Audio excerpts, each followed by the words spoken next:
And welcome back to The Factor Uncensored. We know a lot of parents will be headed out shopping this weekend, making the most out of the tax holiday here in Texas. I chatted with an expert for advice on smart shopping for you.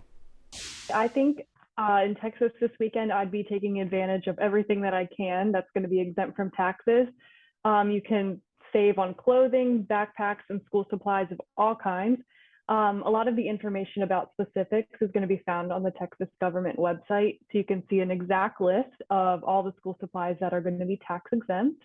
And you will be able to get all of your purchases tax-free up to $100. So definitely make that a priority to get out there between the 5th and the 7th. And should you take some kind of plan with you so you won't just be wandering all over the place, not sure if this store is participating, that store is participating, and what you can and cannot buy? Absolutely. I think it always helps to make a plan when you're shopping. If you don't have a list in place, you might get swayed and buy things that you don't actually need.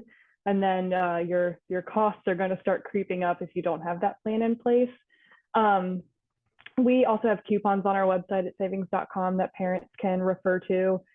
Places like Old Navy, Kohl's, The Children's Place, they're going to have back to school deals on clothing. And then big retailers, of course, like Walmart and Target are going to have a lot of deals going on right now for school supplies.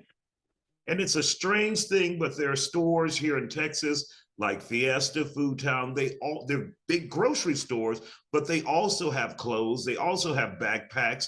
Would they also be participating, or are we not quite sure? I'm not 100% sure. I do believe it's a statewide tax exemption. I would have to double check on that, but I'm pretty sure every store in the state, as long as you're shopping in the right categories, would be exempt. But I can double check. And would your receipt reflect that? Like if you get home, you're like, what the hell? They've added all of this tax. Where's my tax break? I'm not sure about that either, whether it's reflected on the actual receipt or not. I would assume that it would be, but in case the computer system isn't updated fast enough for the weekend, it might not. I'm not quite sure. And when you're buying stuff for school, mainly for your kids, and it's designed for kids, what about adults? What about a suit for me? That's a great question. I know that, for example, teachers, they're going to need some supplies when they're going back to the classroom. And if they're planning to put that on some sort of business account, they're going to need to show their tax exemption status and be able to, show proof that they are in fact an educator buying supplies for their classroom. And of course, this tax holiday couldn't have come at a better time because all across this country, we're dealing with inflation. Yeah, absolutely.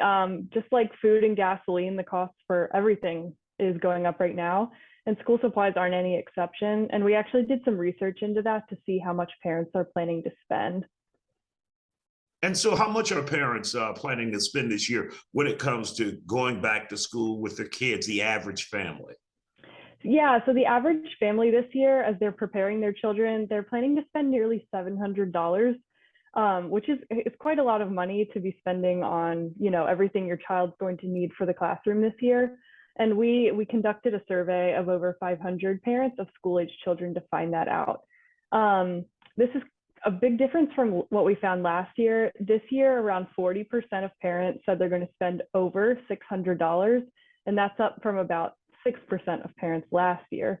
And a really small group of them are saying that they're going to spend less than $150. We also found that clothing is actually the biggest expense this year for parents. They told us on average they're going to spend $160 per child on clothing for the new school year. And that was, nearly twice as much as they might be planning to spend on electronics, for example. And that's interesting since, around the country this year, most children are going to be back in the classroom, maybe reflecting a slightly smaller investment in technology and more an investment in, clothing, since you'll have to be presentable in the classroom in person. There you go. And there's nothing that gives a kid more confidence on the first day of school is a brand new shiny outfit. I remember I used to be excited to put on those new clothes for the first 5 days. After that, I'm like, okay, I'm sick, Mom. I can't go to school today.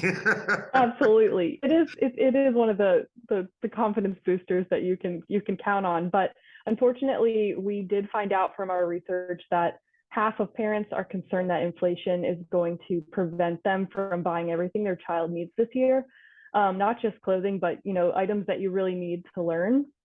And 44% of parents told us they plan to seek assistance to make sure their child has everything that they need, whether that's from family members or from local organizations that might be helping out. Got it. Well, Corey Wagner from savings.com, senior editor there, thank you for joining us here on The Factor Uncensored tonight and giving us all of this valuable information. We appreciate your time.